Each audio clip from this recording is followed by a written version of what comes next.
അങ്ങനെ വിക്ടറിന്റെ 4ാമത്തെ season release ആയിട്ടുണ്ട്. ഞാൻ ഇത് എന്താ പറയുക സീസൺ 4 എങ്ങനെയുണ്ടെന്ന് പറഞ്ഞതിന് മുന്നേ ഞാൻ ഫസ്റ്റ് ഒരു കാര്യം പറയാം. അത് നിങ്ങൾക്ക് കാണുന്നുണ്ടെങ്കിൽ കേട്ടാൽ മതി. ഒന്നുമല്ല, ലിയാം ഹെംസ്വർത്തിന്റെ പറ്റിയിട്ടാണ്, അദ്ദേഹത്തിന്റെ പെർഫോമൻസിനെ പറ്റിയിട്ടാണ്.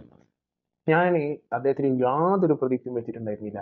ബട്ട് അത്യാവശ്യം നല്ല രീതിയിൽ ചെയ്തിട്ടുണ്ട്. പിന്നുള്ളൊരു ചോദ്യം ചോദിച്ചു കഴിഞ്ഞാൽ ഹെൻറി കാവിലിന്റെ അത്ര ചെയ്തോ എന്നുള്ളതാണ്. ഹെൻറി കാവിലിന്റെ അത്ര ചെയ്യാൻ ലിയാം ഹെംസ്വർത്തിന് എല്ലാവർക്കും പറ്റൂല. അതൊരു പ്രശ്നമാണ്. ഹെൻറി കാവിൽ ഒരു റോള് ചെയ്ത് വെച്ചിട്ട് അദ്ദേഹത്തിന് വന്നിട്ട് റിപ്ലേസ് വെച്ച് കഴിഞ്ഞാൽ നടക്കണ കാര്യമല്ല. അപ്പൊ ഇതിന് മുന്നേ മിഷൻ ഇമ്പോസിബിളിന്റെ ഒരു പാർട്ടിയിൽ ടോം ക്രൂസ് ആലോചിക്കണം. ടോം ക്രൂസ് ആ സിനിമയിലുണ്ട്. ടോം ക്രൂസ് ആ സിനിമയിൽ ഉണ്ടായിട്ട് പോലും ഹെൻറി കാവിൽ വളമുണ്ട്. ഹെൻറി കാവിൽ വില്ലനായിരുന്നു ആ സിനിമയിൽ. അപ്പൊ അതാണ് അവസ്ഥ. മൂപ്പയാള് അതായത് സൂപ്പർമാന്റെ ക്യാരക്ടർ റിപ്ലേസ് ചെയ്യപ്പോ പറ്റൂല. ഹെൻറി കാവിലിനെ റിപ്ലേസ് ചെയ്യാൻ പറ്റില്ല. മനസ്സിലായില്ല. അദ്ദേഹത്തിന് പകരം ഒരാളോടെ കൊണ്ടുവന്ന് അഭിനയിപ്പിക്കുക എന്നുള്ളൂ. അതായത് ഹെൻറി കാവിലിന്റെ ആ ഒരു റേഞ്ചിലേക്ക് ആർക്കും എത്താൻ പറ്റൂല. അപ്പോ സീസൺ 4ലേക്ക് വരുമ്പോൾ പറഞ്ഞ പോലെ തന്നെ സീസൺ 3 വരെ ഹെൻറി കാവിലിനെയാണ് ഗെറാൾട്ട് ഓഫ് റിവിയ എന്ന് പറഞ്ഞ ക്യാരക്ടറിൽ നമ്മൾ കണ്ടത്. അതിപ്പോ സൂപ്പർമാൻ ഈസ് ഹെൻറി കാവിൽ എന്ന് പറഞ്ഞ പോലെ ഗെറാൾട്ട് ഓഫ് റിവിയ ഈസ് ഹെൻറി കാവിൽ. അത് വേറെ ഒരു ആക്ടറിന് ഒന്നും പെട്ടെന്ന് ചെയ്യാൻ പറ്റൂല.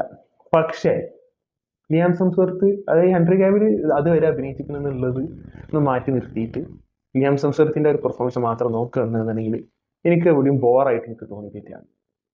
മനസ്സിലായില്ലേ? ലിയാം ഹെംസ്വർത്ത് മാക്സിമം അത് ചെയ്തിട്ടുണ്ട് എന്നുള്ളതിന് എനിക്ക് തോന്നുന്നത്. പക്ഷെ എന്തൊക്കെ പറഞ്ഞാലും ഹെൻറി കാവിലിനെ മിസ് ചെയ്യും. പല സീനുകളും പല സീനുകളും ഹെൻറി കാവിലിന് മിസ് ചെയ്യും. എസ്പെഷ്യലി ഈ പറഞ്ഞ ആക്ഷൻ സീക്വൻസ് വരുമ്പോൾ ഹെൻറി കാവിലിനെ വല്ലാതെ മിസ് ചെയ്യും. ചില ക്ലോസപ്പ് ഷോട്ട് വരുന്ന സമയത്ത് ഹെൻറി കാവിലിനെ മിസ് ചെയ്യും. അതൊക്കെ ശരിയാണ്. അത് അത് പറഞ്ഞല്ലോ, അത് ലിയാം ഹെംസ്വർത്തിന്റെ പ്രശ്നമല്ല. അപ്പോൾ ഞാൻ പറഞ്ഞത് ലിയാം ഹെംസ്വർത്ത് നല്ല രീതിയിൽ ഒരു ക്യാരക്ടർ ചെയ്തിട്ടുണ്ട് എന്നുള്ളതാണ് എനിക്ക് തോന്നുന്നത്. അത് മാത്രമല്ല സീസൺ 4 നല്ലൊരു സീസൺ ആയിട്ട് തന്നെ എനിക്ക് തോന്നിയത്. ഒരു പ്രശ്നം എന്താണെന്ന് വെച്ച് കഴിഞ്ഞാൽ അനാവശ്യമായിട്ടുള്ള കുറേ സാധനങ്ങൾ മറ്റേ ഇതിൽ ഇൻക്ലൂഡ് ചെയ്ത് എന്നുള്ളതാണ് എനിക്ക് തോന്നിയത്.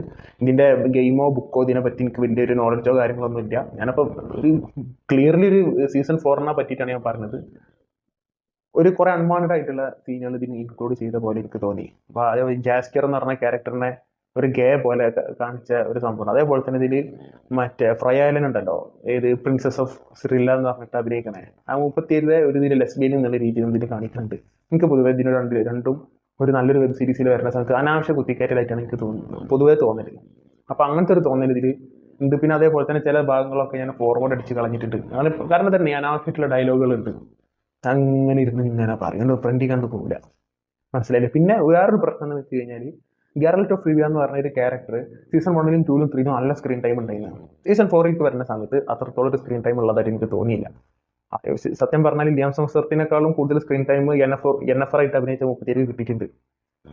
പ്രത്യേകിച്ച് കുറച്ച് കഴിഞ്ഞാൽ നല്ല രീതിയിൽ സ്ക്രീൻ ടൈമുള്ള ഒരു ക്യാരക്ടറായിട്ട് മാറുന്നുണ്ട്. പക്ഷെ ഒരു പകുതി 8 എപ്പിസോഡാണ് ഇറങ്ങിയിട്ടുള്ളത്. അതിലൊരു 3-4 എപ്പിസോഡ് വരെയൊക്കെ മറ്റേ ഗെറാൾട്ട് ഓഫ് റിവിയനെ കാണാൻ കിട്ടൂല. അങ്ങനത്തെ ഒരു പ്രശ്നം. പ്രത്യേകിച്ച് ഗെറാൾട്ട് ഓഫ് റിവിയനെ കാണാനാണ് നമ്മൾ വിച്ചറെ കാണുന്നത്. അപ്പൊ അങ്ങനത്തെ ഒരു ക്യാരക്ടറിന് അത്രയും സ്ക്രീൻ ടൈം കുറയണ സമയത്ത് വരുന്ന ഒരു ഫ്രസ്ട്രേഷന് എനിക്ക് പേഴ്സണലി വന്നിട്ടുണ്ടായിരുന്നു. പിന്നെ കുറച്ച് കഴിഞ്ഞപ്പോൾ അത് റെഡിയായി. കൂടുതൽ സ്ക്രീൻ ടൈം വരുന്ന രീതിയിലേക്ക് ആ ഒരു ക്യാരക്ടറിന് പിന്നെ അവർ ഡെവലപ്പ് ചെയ്ത് കൊണ്ടുവന്നിട്ടുണ്ട്. അപ്പൊ അത് കുഴപ്പമില്ല. ആദ്യത്തെ ഒരു എന്താ പറയുക ഫസ്റ്റ് ഹാഫ് എന്ന് പറയുന്നത് സീസണിന്റെ ഫസ്റ്റ് ഹാഫ് ഉണ്ടാവുമല്ലോ, അതായത് ഇതിന്റെ ഫസ്റ്റ് ഹാഫ് എന്ന് പറഞ്ഞാൽ 4 എപ്പിസോഡാണ്. ആ 4 എപ്പിസോഡ് വരെ 5 എപ്പിസോഡ് വരെ ഒരു ഫ്രസ്ട്രേഷൻ ഉണ്ടായിരുന്നു. അത് മാറ്റി നിർത്തിയിട്ടുണ്ടെങ്കിൽ നല്ല രീതിയിലുള്ള സ്റ്റോറി ടെല്ലിങ്ങും നല്ല രീതിയിലുള്ള VFXും ജസ്റ്റ് ലൈക്ക് സീസൺ 1 എന്ന് വെച്ചാൽ ഗംഭീര സാധനമാണ്. സീസൺ 1, 2 ഗംഭീരന്. സീസൺ 3 അത്രത്തോളം ഗംഭീരമായിട്ട് എനിക്ക് തോന്നിയിട്ടുണ്ടായിരുന്നില്ല. പിന്നെ സീസൺ 4 എന്ന് പറയുമ്പോൾ യെസ്, ഇത് ഈ 3 സീസണോടും നീതി പുലർത്തുന്ന രീതിയിൽ തന്നെയാണ് സീസൺ 4 അവരുണ്ടാക്കി വെച്ചിട്ടുള്ളത്. എസ്പെഷ്യലി ഈ മറ്റേ ഫൈനൽ എന്താ പറയുക അവസാനത്തെ എപ്പിസോഡ് അല്ലെങ്കിൽ സെക്കൻഡ് ലാസ്റ്റ് എപ്പിസോഡൊക്കെ വരുന്ന സമയത്ത് വിൽഗോ ഫുഡ്സിനായിട്ടുള്ള ഒരു ബാറ്റിലുണ്ട്. എൻഎഫറും വിൽഗോ ഫുഡ്സും തമ്മിലുള്ള കുറച്ചൊരു ഫൈറ്റും കാര്യങ്ങളൊക്കെ ഉണ്ട്. കിട്ടിലും സാധനമുണ്ട്. പിന്നെ റാറ്റ്സ് എന്ന് പറഞ്ഞ കുറച്ച് ക്യാരക്ടേഴ്സ് വരുന്നുണ്ട്. അവര് ഞാൻ പറഞ്ഞില്ല, അത് ആ ലാസ്റ്റ് എപ്പിസോഡിലൊക്കെ സെറ്റ് കിട്ടിലും സാധനമായിരുന്നു. അപ്പൊ സീസൺ 5 കാണാൻ തോന്നിപ്പിക്കുന്ന രീതി തന്നെയാണ് വിച്ചറിന്റെ സീസൺ 4 അവർ അവസാനിപ്പിച്ചിട്ടുള്ളത്. Yes, there are some flaws comparing to season 1, 2 and 3, but it's fine എന്നുള്ളതിനാണ് എനിക്ക് തോന്നുന്നത്. അപ്പൊ നിങ്ങൾ ഇതിനെ പറ്റി കുറേ പറയാനൊന്നുമില്ല. കാരണം സീസൺ 1, 2, 3 ഒക്കെ കണ്ടിട്ടുള്ളവർക്ക് അറിയാം ഇതെങ്ങനത്തെ ഒരു വെബ് സീരീസ് ആണെന്നുള്ളത്. ഇപ്പോൾ പേഴ്സണലി സീസൺ 1 ഇത്ര 2 ഇത്ര 3 ഇത്ര എന്ന് ഞാൻ പറഞ്ഞില്ല, കാരണം അത് ഓൾറെഡി പറഞ്ഞു. അപ്പോൾ സീസൺ 1 മൊത്തത്തിൽ നോക്കുമ്പോൾ സീസൺ 1, 2, 3നോടും അത്യാവശ്യം നീതി പുലർത്തിയ രീതിയിൽ തന്നെയാണ് സീസൺ 4ഉം ഇവരെടുത്ത് വെച്ചിട്ടുള്ളത് എന്നുള്ളതാണ് എനിക്ക് തോന്നുന്നത്. പക്ഷെ പറഞ്ഞ പോലെ ഹെൻറി കാവിലിനെ നിങ്ങളിത് കാണുന്നുണ്ടെന്നുണ്ടെങ്കിൽ ഹെൻറി കാവിൽ നിങ്ങൾ എന്തായാലും മിസ് ചെയ്യും, ഉറപ്പാണ്. അത് നിങ്ങളെ ഫേവറേറ്റ് ആക്ടർ ആവണം ഹെൻറി കാവിൽ എന്നൊന്നും ഇല്ല. എല്ലാ തന്നെ നിങ്ങൾ ഹെൻറി കാവിലിനെ ഇതിൽ നല്ല രീതിയിൽ മിസ് ചെയ്യും. സീസൺ 5 നിങ്ങൾ ഇതിനേക്കാളും മിസ് ചെയ്യും. എന്തായാലും പറഞ്ഞിട്ട് കാര്യമില്ല, we have to move on. നമ്മൾക്ക് ഒരു ആക്ടർ ഒരു ക്യാരക്ടറിന് പോയി എന്ന് വിചാരിച്ചിട്ട് നമുക്ക് കാണാതിരിക്കൽ എന്തായാലും നടക്കണ കാര്യമല്ലല്ലോ. ബാക്കി എന്ത് സംഭവിക്കണം എന്നുള്ള അറിയണ്ടേ. ഇപ്പൊ സൂപ്പർമാൻ എൻട്രി കേബിൽ പോലെ അവൻ സൂപ്പർമാനെ കാണൂല എന്നുള്ള രീതിയിൽ ഇരിക്കൂല. ഇപ്പൊ കാണൂല എന്ന് പറഞ്ഞവരും കാണില്ല എന്ന് പറഞ്ഞവരും ഒക്കെ അത് കാണും ചെയ്യും, അവരെ പുറത്ത് പറയില്ല എന്നുള്ളത്. അപ്പൊ അതാണ് അവസ്ഥ. അങ്ങനെ അഭിനയിക്കാൻ ഇന്നെന്തായാലും കിട്ടൂല. സീസൺ 4 ഞാൻ കണ്ടിട്ടുണ്ട്.